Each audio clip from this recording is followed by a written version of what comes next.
¿Qué tal? ¿Cómo les va?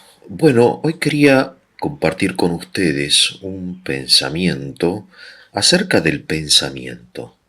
Eh, Cuando nos preguntamos qué es pensar y buscamos una definición de pensar, nos encontramos con un problema que para encontrar una definición de pensar tenemos que pensar. Es decir, estamos usando como herramienta aquello que buscamos definir. De modo que el pensamiento, como ven, es anterior a cualquier definición, porque toda definición, aún la definición de pensamiento, supone el pensamiento. Es como un círculo que tiene una forma como de petición de principios, lo llaman, ¿no? En lógica. De modo que no podemos definir el pensamiento, porque en la definición del pensamiento está el pensar. Esto es interesante porque el pensamiento entonces es algo anterior a cualquier tipo de intento de objetivización. Es como la vida, como el ser, como el amor. Es algo que está más profundamente arraigado que cualquier actividad consciente del hombre. El hombre piensa. Ahora, claro, uno se pregunta y necesitamos preguntarnos y responder a la pregunta, bueno, ¿qué es pensar? ¿No? Entonces, un poco reflexionando acerca de esto y leyendo un poco de filosofía y escuchando también conferencias de filósofos, porque hoy, gracias a Dios, tenemos el audiolibro. O sea, hemos pasado, en cierto sentido, del texto al audio, ¿no? Y escuchar es lo mismo que leer, y en cierto sentido es mejor, porque no se cansa la vista, y uno tiene la oportunidad enorme, ¿no? De aprovechar el tiempo, que antes era tiempo poco perdido, mediante los audiolibros, ¿no? Entonces, este recurso nos posibilita hoy, por ejemplo, tener en el celular muchas conferencias de importantes filósofos, ¿no? Yo últimamente estoy siguiendo a un filósofo ucraniano, el señor Andrei Baumeister, que es un filósofo católico, pero que realmente es un erudito, que sabe mucho, hace 30 años que se dedica de forma profesional a la filosofía. Entonces reflexiona acerca de estos temas y yo lo que hago es un poco intento sintetizar, popularizar también estos pensamientos que voy recogiendo, ¿no? De los cuales me voy nutriendo mediante la escucha de audiolibros o la lectura de libros, ¿no? Bueno, disculpen, la disgregación me parece importante porque tenemos la oportunidad, repito, de aprovechar el tiempo, ¿no? Mediante los audiolibros. No es un detalle. Bueno, volviendo entonces al tema de pensar, ¿no? ¿Qué significa pensar? Como nosotros estamos leyendo a Santo Tomás de Aquino últimamente, en forma casi sistemática, yo me pregunto, ¿qué es para Tomás pensar? No cómo piensa, que es otra pregunta, sino qué es pensar. Y una respuesta que se me ocurrió, quizá provisional, pero me parece que es verdadera, que para Tomás pensar es responder. Porque cuando uno abre la Suma Teológica, la palabra que más frecuentemente encontramos es la palabra respondo, ¿no? Entonces, pensar tiene una finalidad. O sea, el pensar no es una finalidad en sí mismo, sino que tiene una finalidad ulterior. Es un medio, no es un fin. Por eso tenemos que distinguir aquí el pensar del divagar, ¿no? Es decir, cuando uno está, por ejemplo, en un estado de semiconsciente, o está esperando, no sé, en la sala de espera del dentista, puede ser que esté divagando, pero eso no es pensar, porque el divagar es ir por ahí, ¿no? De hecho viene del vagare latino, ¿no? De ahí vagabundo, por ejemplo, o vago. ¿Quién es el vagabundo? El que va por ahí, sin una finalidad específica. Entonces, algunas veces creo que todos nosotros, cuando estamos cansados o nos despertamos en un estado así medio dormido, medio despierto, empezamos a divagar. Pero eso no es pensar. El pensar, a diferencia del divagar, tiene una finalidad, que es la finalidad que yo les digo responder, ¿no? Entonces tenemos que preguntarnos qué responder. Se dan cuenta que el responder empieza a ser no el fin, sino el principio de un razonamiento. Yo me pregunto qué es pensar y encuentro que pensar es para responder. Ahora me pregunto qué es responder, ¿no? Es como que el pensamiento es una forma de encadenamiento, ¿no? Pero un filósofo decía que en filosofía todo postre es a la vez un aperitivo. ¿Qué significa eso? Que cuando yo llego al postre, a la conclusión, esa conclusión a su vez es el aperitivo de un nuevo discurso. O sea, el aperitivo es lo que está de antes del almuerzo o de la cena. El postre es lo que está después, ¿no? Ahora en filosofía y en el pensamiento en general, todo postre es a la vez un aperitivo. Bien, entonces yo ahora me voy a preguntar qué es responder. Y entonces, cuando analizo en mi corazón qué responder, descubro que uno responde a algo que es un interrogatorio, ¿no? Es una pregunta, ¿no? ¿Y qué es la pregunta? Entonces la pregunta no es acerca de cualquier cosa. La pregunta supone dos cosas en cierto sentido opuestas.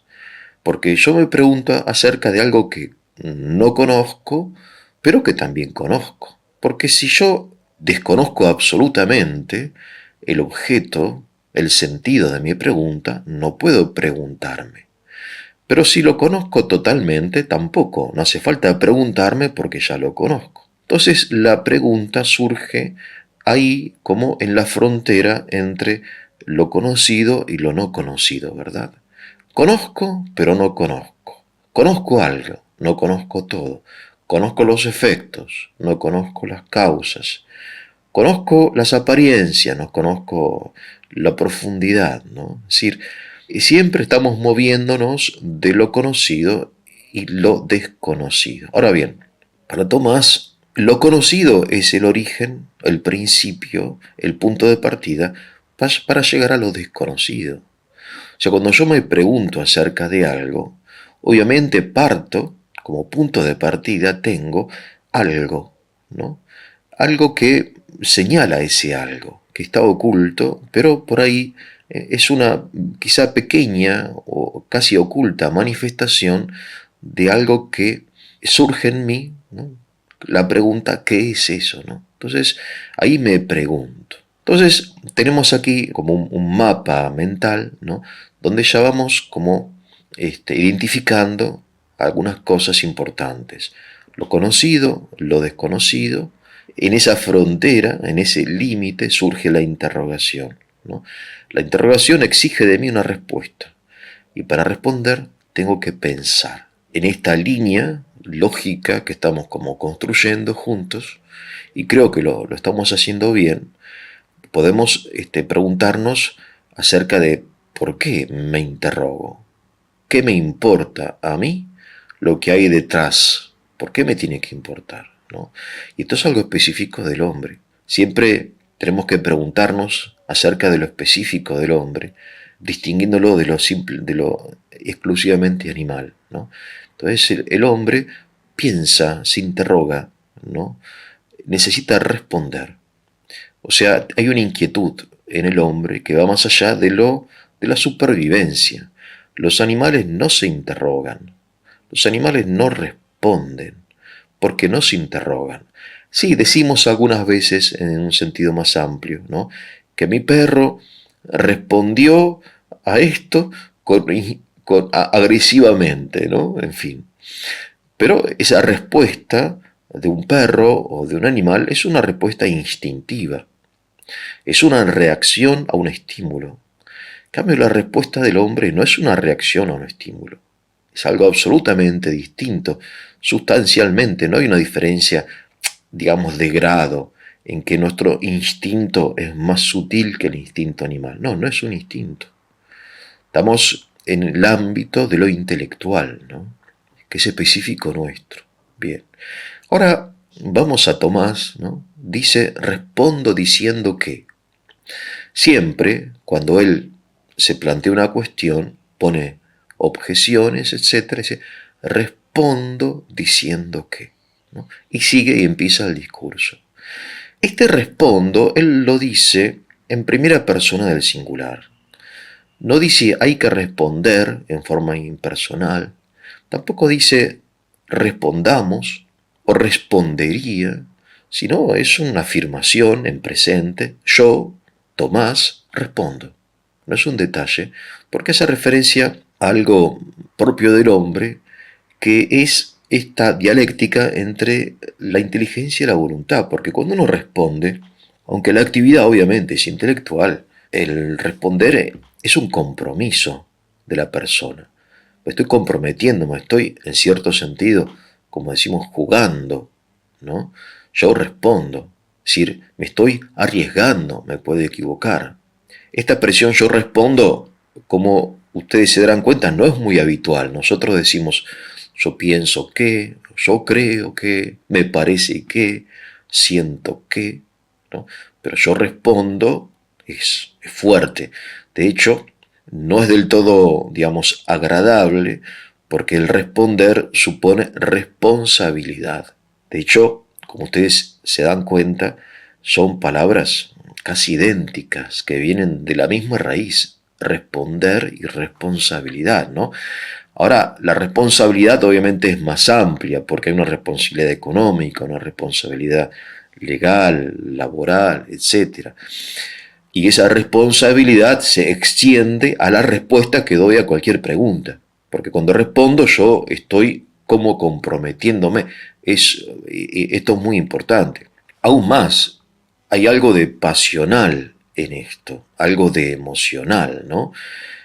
Les doy dos anécdotas para que vean el carácter pasional de la vida intelectual del hombre, ¿no? En primer lugar, anécdota de Tomás, el mismo Tomás de Aquino, que estaba él almorzando con Luis IX, había sido invitado a un almuerzo en el palacio del rey, y obviamente una mesa, comensales, diálogos, charlas, etcétera. En fin, todo muy ameno, muy agradable, pero en la cabecera está sentado ni más ni menos que el rey, ¿no? Y Tomás estaba abstraído.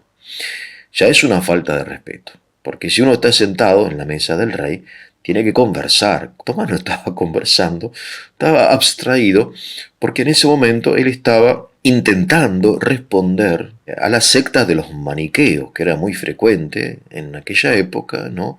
Los albigenses, etcétera, los cátaros, que era como una presencia de una ideología oriental, maniquea, ¿no? De Manes, de Persia, muy antigua, pero que se había introducido en el sur de Francia, y era realmente un peligro no solamente religioso, sino político, porque los maniqueos querían construir su propia sociedad, ¿verdad? Independientemente de la sociedad del momento, del rey, etc., ¿no? Tomás, entonces, como intelectual, estaba en esos días ocupado en responder a los maniqueos, ¿sí? Entonces estaba abstraído y de repente es como que encuentra la respuesta, que después la va a traer él en sus obras, golpea con el puño en la mesa y dice Eureka, Eureka, finalmente, ¿no? Se encontró un argumento definitivo, no es el único, se hace un silencio en la mesa y algunos habrán pensado, bueno, este pobre fraile lo van a mandar al último monasterio del último rincón del reino, ¿no? Pero Luis IX, esto lo cuentan varios biógrafos, se da cuenta que Tomás está trabajando, ¿no? Que él era así, entonces le pide a un secretario que lo ayude a Tomás, que le traiga, no recuerdo bien, algo para escribir, para conservar esa idea, esa iluminación que había tenido, ¿no? Ese eureka de Tomás, ¿no? Significa no solamente una respuesta fría a una cuestión indiferente, sino un compromiso. Es importante esto, ¿no? Para entender a la persona que está detrás de la filosofía. Ahora este eureka, y esta es la segunda anécdota, es un término griego que literalmente significa lo encontré. Y resulta que es una expresión que procede hace muchos años, mucho tiempo atrás de Tomás, de Arquímedes. Arquímedes era un filósofo, un científico, mejor dicho, griego, pero vivía en Sicilia, ¿no? En Siracusa, que era parte de la Gran Grecia, digamos, una colonia griega, Arquímedes estaba en un baño público, como en un sauna, digamos, desnudo. Es gracioso, esto es divertido, ¿no? También. Y estaba él estudiando un poco, pensando acerca de la relación entre el volumen de un cuerpo que se hunde en el agua y cómo el agua empuja hacia arriba el cuerpo, ¿no? Según una determinada, en fin, fórmula que después está como desarrollada en el principio de Arquímedes, ¿no? Uno se pregunta, ¿por qué no se hunde un portaaviones? ¿Cómo puede ser que no se hundan? Bueno, eso ya lo explicó Arquímedes. Entonces Arquímedes dice en griego eureka, ¿no? Está tan contento que dice la leyenda, no sé si será verdad, que sale corriendo por las calles de Siracusa desnudo, detalle. Claro, porque él también, esa respuesta lo pone feliz. Creo que es importante darnos cuenta de estas personas, ¿no? Que es habitual, y lo encontramos en muchos casos de científicos, de filósofos, esto de la respuesta, que es un compromiso, una responsabilidad, una pasión. Eureka, dice Arquímedes, ¿no? Encontró su principio, ¿no? Bautizado de Arquímedes. En fin. Y esta misma Eureka de Tomás. Bien, entonces tenemos aquí que el responder es algo que involucra a toda la persona. No es una actividad exclusivamente intelectual como puede ser el cálculo de los gastos, no, eso no es solamente intelectual, es más que emotivo, las entradas y salidas que tenemos en el mes de dinero, pero bueno, alguna fórmula que no nos compromete, ¿no? Respondo, bien. De modo que pensar es como transitar, es un camino, desde lo conocido a lo desconocido. El punto de partida entonces es algo que nosotros conocemos y lo desconocido entonces mediante determinadas formas, operaciones que están dentro del pensar, ya que el pensar es un género, no es una especie. ¿Qué quiere decir esto? Que cuando nosotros decimos pensar, estamos incluyendo en este término muchas operaciones, que es por ejemplo, se las enumero algunas, el observar, el describir, el ilustrar, el comparar, el criticar, el deducir, el inducir, ¿no? Etcétera, etcétera, etcétera. Vemos que el pensar no es una sola operación, sino que es como un trabajo artesanal y como el artesano, el mecánico o el carpintero tiene muchas herramientas, así el pensamiento tiene también muchas herramientas, ¿no? Es un camino que de acuerdo al objeto se va acomodando, ¿no? Porque lo que determina ese camino es el objeto, por eso es distinto el pensar del matemático, del pensar del biólogo, del pensar del filósofo, del pensar del político. ¿Por qué? Porque el objeto del pensamiento, o sea, aquello que nosotros queremos responder, la cuestión, diría Tomás, determina el modo de aproximarme. Obviamente, el pensamiento, por ejemplo, de Louis Pasteur, cuando pensaba buscando responder a las razones de determinadas enfermedades, ¿no? Y estudiando microbiología, mediante experimentos, etcétera, no es la misma forma del pensar, por ejemplo, de un matemático que busca responder a una cuestión de matemática muy compleja y no la misma forma de pensar de un político que intenta responder a cuestiones acerca de la libertad, de la economía, o de un filósofo o de un teólogo, ¿no? Es importante distinguir que hay muchos caminos de pensamiento, hay muchas formas de pensar. Bien, si les parece, seguimos un poco más adelante. Esto es un tema muy amplio. Voy a decir 1 o 2 minutos más para después retomar quizá en otro momento, tampoco para cansarlos, ¿no? Acerca del pensamiento tenemos que decir que hay algo anterior al pensamiento que es el símbolo. Fíjense ustedes que el pensamiento, así tal como lo entendemos nosotros, surge relativamente hace muy poco tiempo. O sea, las obras de filosofía de los grandes filósofos, Platón, Aristóteles, tienen 2500 años. Quizá si vamos a los presocráticos podemos extendernos, no sé, 600, 700 años antes de Cristo.